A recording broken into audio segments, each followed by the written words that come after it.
Hey everybody, Rich Fournier here from the Fournier team here at Remax. I was just running through some numbers and I had a question that was posed to me in regards to future interest rate hikes, and I thought it was really important that I kind of bring this to your attention. With NAFTA kind of being concluded and we have a new NAFTA, a lot of the trade uncertainty is going away and yields are changing dramatically in the bond market, which is absolutely going to impact interest rates here in the future here in Canada. So we're probably going to have a new interest rate hike over the next couple weeks here in Canada in mid-October to late October. And it's been forecast that we're probably going to have 2 more increases here in Canada before next June. Each one will be about 25 basis points, so that's about 75 basis points in total between now and next June, just shy of 1%. So someone said to me, well, how's that going to affect purchasing power for buyers? And that was a really interesting question. So let's actually look at the math, and just let me turn this around and look at the board here. So this is a hypothetical situation, and I wanted to highlight how important it is to pay attention to what's actually happening out there in the marketplace, and that is interest rates are going higher.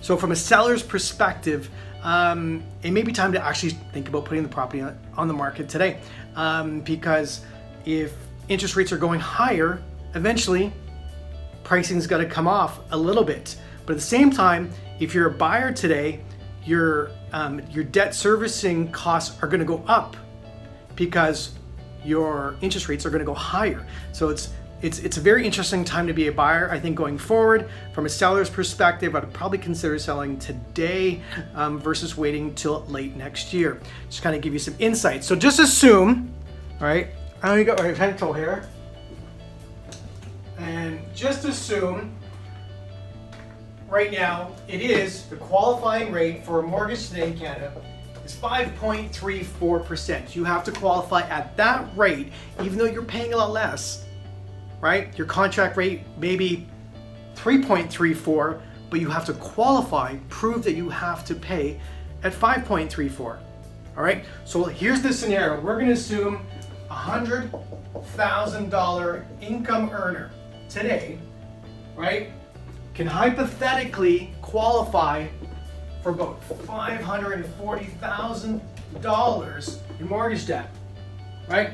So if the rate goes up by 0.25% or 25 basis points, that would mean that they're gonna have to qualify at 5.59%.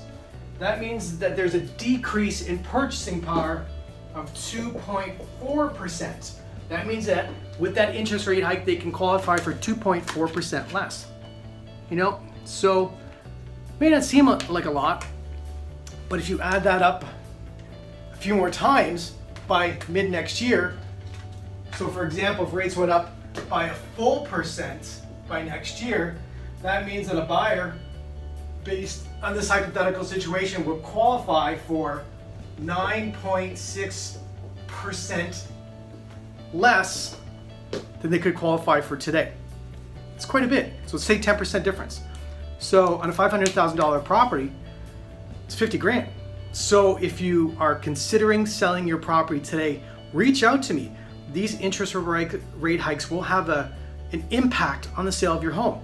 And for you sellers today that are currently on the market, and if you've been on the market 60, 90 days and you're not getting any offers, it's time to really revisit this, because sometimes being stubborn and saying this is the price that I want, you could actually lose more by waiting to next year. Not saying it will happen, but the markets are starting to indicate that we'll probably have 3 interest rate hikes next year. As always, talk to your financial advisor, talk to your mortgage broker. They understand the numbers very well. But if you want to see how this can affect your particular situation, reach out to me, because every single situation is different. I look forward to speaking with you soon. And as always, we're here to help you in all matters real estate. Thanks again. Have a great day.